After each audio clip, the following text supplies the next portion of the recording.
es una nueva emisión de TVC4 Noticias, el informativo diario de Comarca TV, comprometido con la verdad. Estas son las novedades del día de hoy.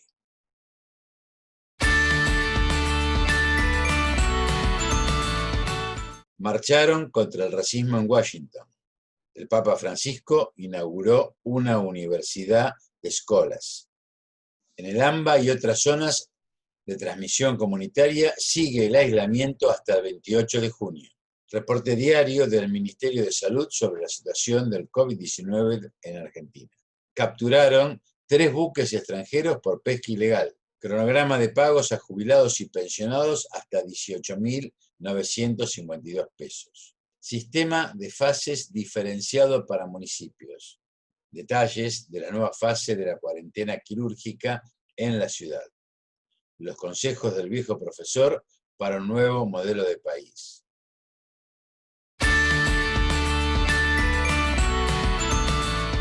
Miles de personas participaron en Washington de una masiva marcha contra la injusticia racial y la brutalidad policial, la más grande realizada en la capital estadounidense en medio siglo, lo que ocurrió tras el asesinato a manos de un policía blanco del afroamericano George Floyd, quien fue despedido por una multitud cerca de su ciudad natal, en Carolina del Norte, donde se le rindió homenaje.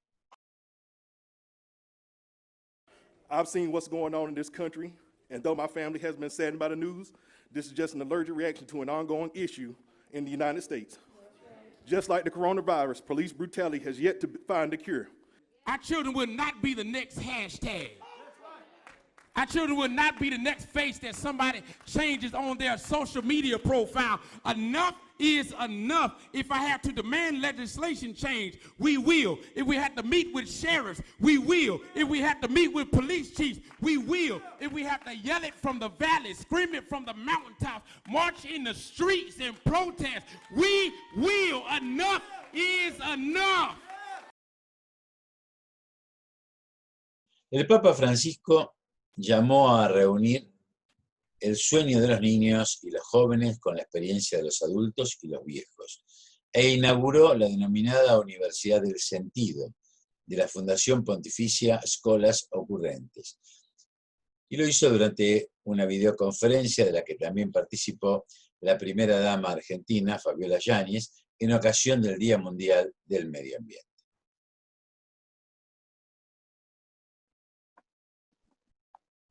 Escolas nació de una crisis, pero no alzó los puños para pelearse con la cultura y tampoco bajó los brazos para resignarse, ni salió llorando. Salió a escuchar el corazón de los jóvenes, a cultivar la realidad nueva. Esto no está funcionando, vamos a buscar allí. Pero educar es escuchar, crear cultura, celebrar. Por eso en esta nueva crisis que hoy enfrenta la humanidad, donde la cultura demostró haber perdido su vitalidad, quiero celebrar que Escolas, como una comunidad que educa, como una intuición que crece, abra las puertas de la universidad del sentido, porque educar es buscar el sentido de las cosas. Reuniendo el sueño de los niños y los jóvenes con las experiencias de los adultos y los viejos. Ese encuentro tiene que darse siempre, si no, no hay humanidad, porque no hay raíces, no hay historia, no hay promesa, no hay crecimiento, no hay sueños, no hay profecía. Alumnos de todas las realidades, lenguas y creencias, porque nadie queda afuera cuando aquello que se enseña no es una cosa, sino la vida. Una cosa no planeada, vivida a medida que se iba caminando. Cuando la crisis en aquel entonces dejaba una tierra de violencia, aquella educación reunió a los jóvenes generando sentido y por lo tanto generando belleza.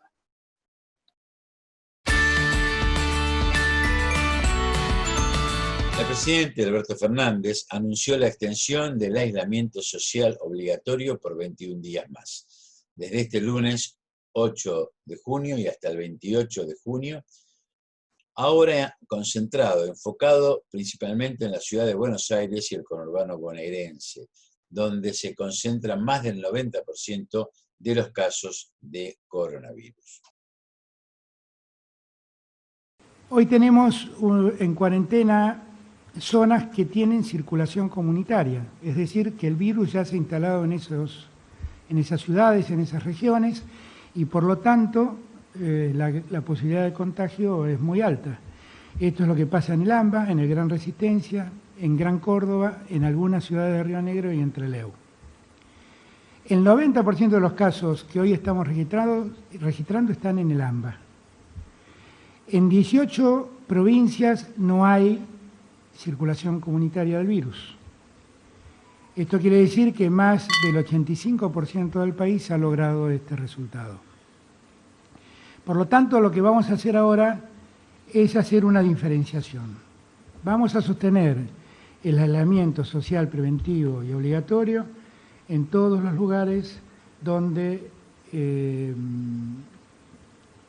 haya circulación comunitaria del virus. Allí la situación va a seguir igual que ahora y cualquier esquema de apertura tendrá que hacerse con todos los cuidados que hoy exigimos. ¿De acuerdo?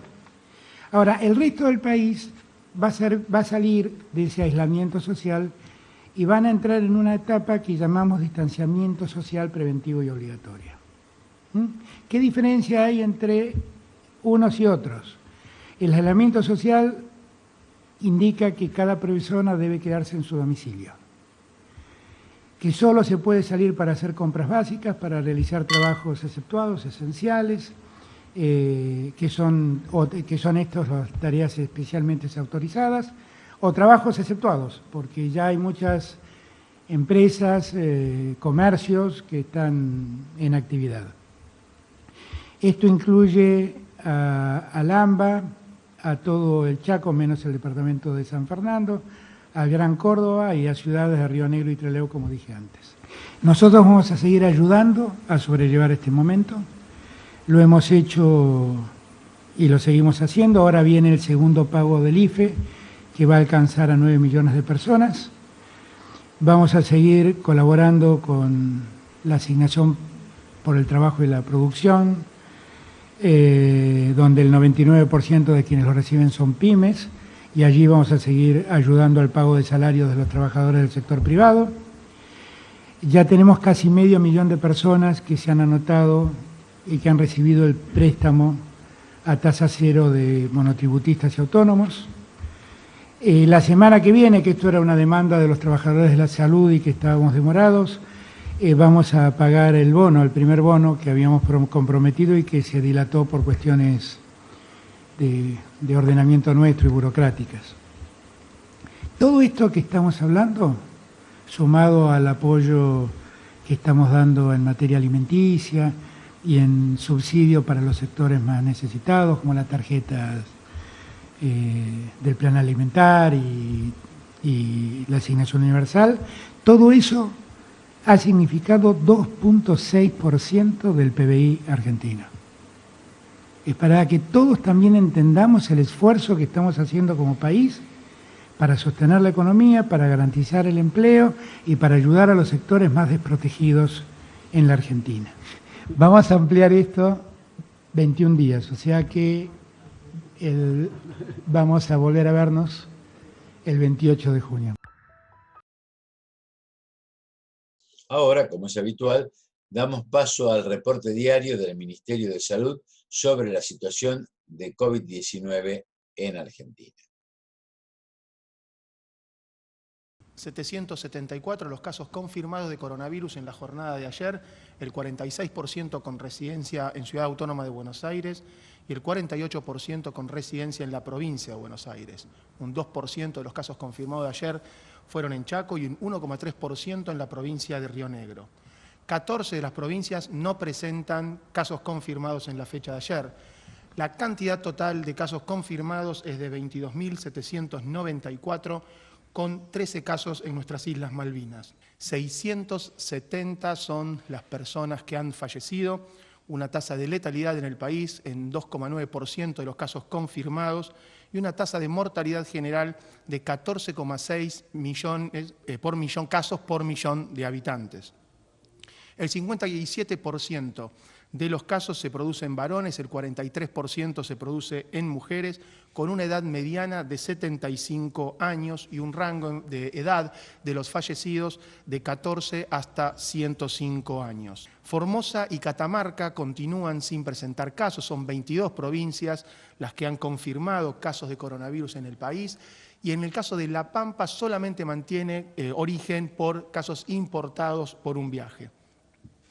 Más de 14 días desde el último caso llevan Jujuy, San Juan, San Luis, La Pampa y Tierra del Fuego. 253 las personas internadas en terapia intensiva, más de 7.300 quienes se han recuperado de esta infección por coronavirus, menos de 3% la letalidad, más de 4.300 test por millón de habitantes. De los nuevos casos de ayer, de los 774, 94% han sido en la ciudad de Buenos Aires y la provincia de Buenos Aires, y las otras dos provincias que han seguido con un porcentaje muchísimo menor, pero en segundo y tercer lugar son Chaco y Río Negro. Y en el día de hoy ya rige el nuevo decreto del presidente, el DNU, en relación a la normativa de ASPO en las áreas donde hay transmisión comunitaria y la normativa de DISPO, este distanciamiento social, preventivo y obligatorio en casi el 85% del país, en un trabajo de muchísima articulación entre los gobernadores, las gobernadoras y las autoridades municipales para ir definiendo qué actividades se siguen retomando, con qué protocolo, con qué cuidados y monitoreando muy intensamente la situación epidemiológica. 3 buques de bandera extranjera que realizaban tareas de pesca ilegal en la zona económica exclusiva del sur argentino fueron capturados en lo que va del año, por lo que el Estado argentino cobró 86 millones de pesos de multa y procura sancionar una ley para elevar los montos de las futuras sanciones. En el marco del Día Internacional de la Lucha contra la Pesca Ilegal no declarada y no reglamentada, la ministra de Seguridad, Sabina Frederick, visitó el edificio guardacosta para divisar el despliegue que realiza la Prefectura Naval Argentina en el efectivo control operativo de la actividad en conjunto con un patrullaje aéreo y marítimo. Yo creo que es muy importante contarle a la población argentina la capacidad de control y de vigilancia que tiene este sistema, que se complementa, como decía el prefecto general, también con los guardacostas, o sea, con la navegación y con la aeronavegación. Es decir, que es un sistema de vigilancia electrónica satelital que permite complementar esa información con la vigilancia que se hace en el mar a través del patrullaje marítimo. El Frente Marítimo de la República Argentina tiene más de 4.800.000 kilómetros de extensión, abarcando la plataforma continental y una zona económica exclusiva hasta la milla 200. Los pesqueros extranjeros pescan ilegalmente únicamente cuando ingresan a la zona económica exclusiva argentina, es decir, dentro de la milla 200. No hay derecho para reglamentar, controlar y administrar la pesca dentro de esa franja que va de la milla hasta la milla 350, por lo menos por ahora.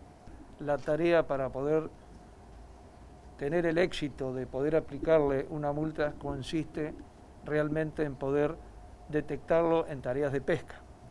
Y eso se logra con medios de superficie o con medios aéreos en las proximidades. La zona es monitoreada por una plataforma de información georreferencial que toma las imágenes satelitales de la Comisión Nacional de Actividades Espaciales para detectar comportamientos sospechosos y ante una evidente infracción iniciar la persecución de los buques infractores. En lo que va del año 2020, ya son 3 los buques extranjeros detenidos realizando maniobras de pesca ilegal. Tuvo 3 capturas que fueron muy importantes, una cantidad muy grande si uno lo compara con las que se efectuaron los 4 años anteriores. Y ahí hay una tarea que, insisto, tiene que ver con la información disponible en este sistema, tanto con como la información que proveen los guardacostas que están navegando en la zona, como la coordinación también con la Armada Argentina. Este es el cronograma de pago a jubilados y pensionados que perciben haberes hasta 18.952 pesos. DNI terminados en 0, lunes 8 de junio. DNI terminados en 1, martes 9 de junio. Los terminados en 2, miércoles 10 de junio. Los DNI terminados en 3, jueves 11 de junio. Los DNI terminados en 4, viernes 12 de junio. Los DNI terminados en 5, martes 16 de junio. Los DNI terminados en 6, miércoles 17 de junio. Los DNI terminados en 7, jueves 18 de junio. Los terminados en 8, el viernes 19 de junio. Y los DNI terminados en 9, el lunes 22 de junio. A partir de este lunes 8 de junio comienza el segundo pago de 10.000 pesos a beneficiarios del ingreso familiar de emergencia. El gobernador bonaerense Axel Kicillof anunció que se implementará un sistema de fases para los 135 municipios de la provincia, de acuerdo con sus diferentes realidades, para ir habilitando paquete de actividades autorizadas en cada segmento. Que en estos últimos 15 días se triplicó la cantidad de casos diarios. Quiero que recuerden este número, estamos a 1.000 casos por día aproximadamente. Hoy, repitiendo datos, pero para separar en la provincia, hay 303 casos cada 100.000 habitantes. 303 casos cada 100.000 habitantes hay en la ciudad. En el conurbano, que es una zona más amplia y más poblada, hay 49 casos cada 100.000 habitantes. Ahora, en el interior de la provincia de Buenos Aires hay 8,5 casos cada 100.000 habitantes. Está a nivel comparable y menor que muchísimas otras regiones de la Argentina. Ni en la ciudad de Buenos Aires, como bien mostró en los datos recién el jefe de gobierno, ni en el conurbano, este es un problema privativo de los barrios populares. De los contagios totales de la ciudad, corregime si me equivoco, hoy lo hablamos, 38% están en barrios populares, el resto en el resto de la ciudad, la mayoría. Y en el caso de la provincia de Buenos Aires, en el conurbano, solamente el 16% están en barrios populares. En la ciudad de Buenos Aires, 4.286 casos en barrios populares, en la provincia, 1.295. Vamos a pasar ahora a una etapa donde va a haber un sistema de fases, que nos va a simplificar muchísimo. ¿Por qué? Porque tenemos 135 municipios en la provincia. Va a haber fases con paquetes de actividades autorizadas para cada una de esas fases.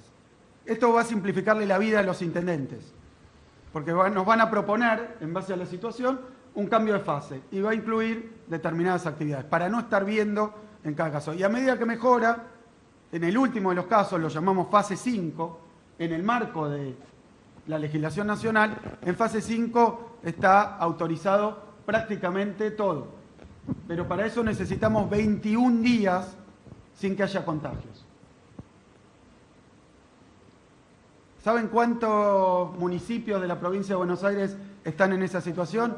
61 de los 135. Con 21 días o más sin ningún contagio. En el Gran Buenos Aires vamos a seguir básicamente en la misma situación que antes.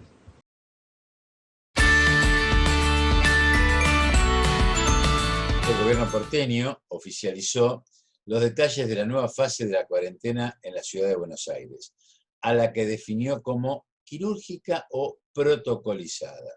que contempla la apertura de locales barriales de ropa y calzado, el permiso para salir a realizar actividad deportiva en horario nocturno, la ampliación de los paseos recreativos con los niños los fines de semana y la transmisión por internet de los oficios religiosos.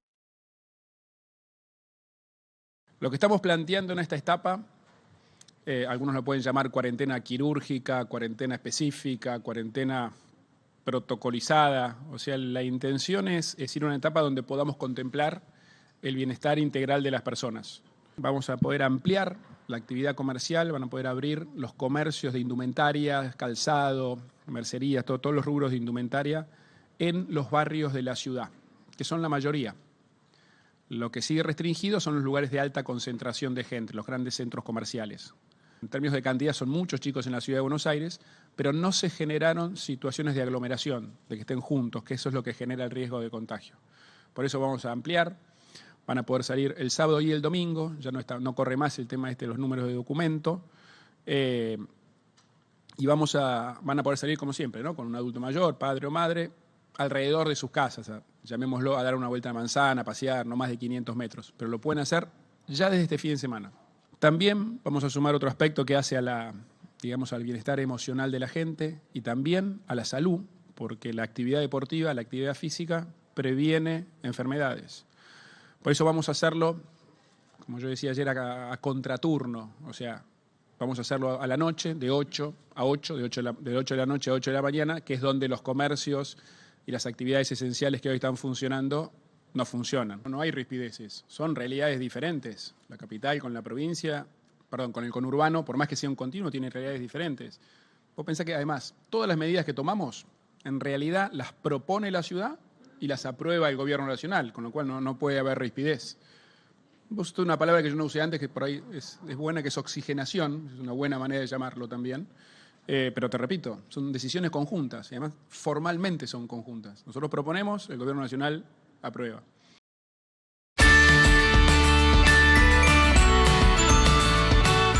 Los argentinos hace algo más de 4 décadas vivimos en un antiproyecto que nos ha impuesto sigamos siendo deuda, es decir, no seamos. El enemigo central del antiproyecto es el trabajo y el trabajador, ocupado, desocupado, jubilado. Cómo revertirlo y qué hacer es tarea de todas y todos. Por eso, esta columna diaria del viejo profesor recoge una serie de principios metodológicos diseñados por el filósofo argentino Gustavo Sirigliano, una guía de qué hace falta pensar y concretar. Son un aporte para analizar propuestas o modelos para un nuevo proyecto de vida, para un nuevo proyecto de país, para salir del antiproyecto. Y están presentados de un modo simple, sin pretensión técnica, para que todos, y no unos pocos iluminados, puedan participar, discutirlos y aportar propuestas que nutran su contenido. Todo proyecto nacional integra. Su falta origina desintegración. El proyecto nacional suelda entre sí los diversos grupos sociales que convoca, articula los personajes, enlaza los espacios, conecta actividades, secuencia de episodios, integra dinámicamente. Cuando se desvanece, sea por abandono, sea por deterioro o simplemente porque finalizó, la unión que fuera dinámica perdurará por inercia, tornándose crecientemente mecánica. Sus componentes podrán seguir juntos, pero ya no estarán unidos. Ninguno alimenta al otro, ninguno recibe nada del otro. Hay una fragmentación. Lo que antes se concertaba, ahora se desconcierta. Hay una desintegración. Cada parte deja de ser parte para sustantivarse, para dedicarse a sí, para oponerse y aún destruir a otras que componían el todo. No hay más todo. Como en un cadáver, las partes siguen juntas por un tiempo, pero ninguna parte aporta a las demás y apenas mal si subsiste o perdura. El ejemplo quizás más dramático o innegable lo ofrecen los ferrocarriles en pleno proyecto del 80, que llegaron durante esa época a 44.000 kilómetros. Y hoy subsiste un mínimo resto. Las vías se van oxidando, las estaciones se han cerrado y hasta el milagro de adiós que siembra el tren se ha esfumado. Vista al revés, la metodología del proyecto nacional funciona como una teoría de la desintegración. Haciendo lo opuesto a lo que marca la metodología, se logra exitosamente la desintegración. Quizá no resultó tan sólida la unión de los componentes en el proyecto del 80, en el sentido de que al finalizar el proyecto unificante, cada parte juega agresivamente solo por lo suyo en una pseudo vinculación o a lo sumo una unión mecánica. La situación de fragmentación y desconexión se vio además acentuada por la acción disolvente del proceso, que provocó a conciencia la desarticulación y separación entre personas, instituciones y grupos como un instrumento de sujeción. Además, un país sin eje vertebrador, que es el proyecto nacional, no se recompone, se descompone. La Argentina integrada en sí e integradora de sus habitantes es una propuesta de vida. Desintegrada es una amenaza de desaparición y muerte. Solo el proyecto nacional garantiza la integridad territorial, dado que es el que determina el espacio geográfico que requiere para realizar su historia. Este es un principio geopolítico. La geopolítica es la determinación de una geografía para hacer posible una historia. Para integrar las Malvinas hay que tener idea de qué papel juegan en el proyecto nacional. Porque para el proyecto del 80 las Malvinas no contaban, pues el espacio geopolítico privilegiado era la Pampa Húmeda, la circular provincia de Buenos Aires. La actual carencia de proyecto nacional impidió incorporarlas efectivamente. Se alejaron de forma más terminante que antes al tener el imperio y sus socios un claro proyecto sobre ellas. La Argentina sin proyecto nacional no asigna un rol para el espacio patagónico, mientras sí lo tiene el imperio, que lo necesita como punto de apoyo logístico para la ocupación y explotación de los recursos de la Antártida y para su estrategia militar. Sin proyecto nacional, la secesión de la Patagonia es más que una temible hipótesis. Hoy la pandemia lo demuestra. Todos tenemos que trabajar cuidándonos, cuidando a los demás, haciendo tareas en nuestro hogar que no hacíamos anteriormente, respetando la cuarentena, respetando el aislamiento social obligatorio. El trabajo como carga solidaria de convivencia de quienes nos atienden, cuidan nuestra salud, custodian nuestra seguridad, mantienen la higiene de los ámbitos donde vivimos, de nuestras ciudades. Y este es un buen ejemplo de cómo es el trabajo el que realmente sostiene como forma o como carga solidaria de convivencia un proyecto de vida. Y esto que ocurre ahora en momentos de pandemia es lo mismo que debe ocurrir después de la pandemia, porque justamente es el trabajo de un pueblo extrayendo la riqueza sin depredarla lo que construye un modelo de vida, sostiene un proyecto de país y lo financia.